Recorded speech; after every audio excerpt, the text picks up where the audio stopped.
My name is Varun Gauri. I'm the co-head of the Mind, Behavior, and Development Unit.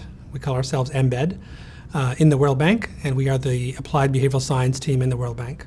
We try to make development projects more effective using behavioral science. We work with partners to institutionalize the use of behavioral insights in government and partner organizations, and we do training and research on these topics. So I talked about how to motivate a large organization to take contextual learning, behavioral science, and adaptation seriously. It's useful to illustrate to people that they have a lot of biases and decision traps that they exhibit themselves.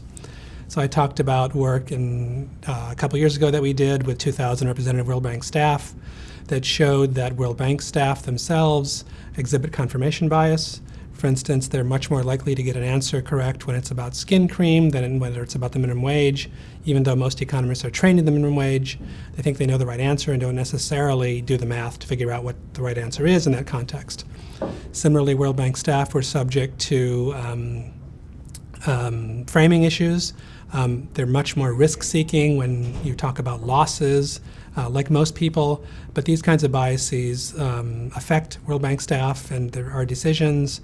And making the case to the president, to the board, help make the case that the World Bank should use behavioral science more effectively and start becoming more iterative and adaptive in its program design.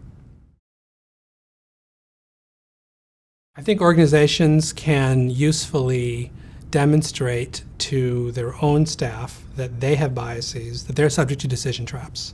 When you show people this, they become aware that data collection, evidence, objectivity, these things really matter, and they begin to support data collection, evaluation, and behavioral science.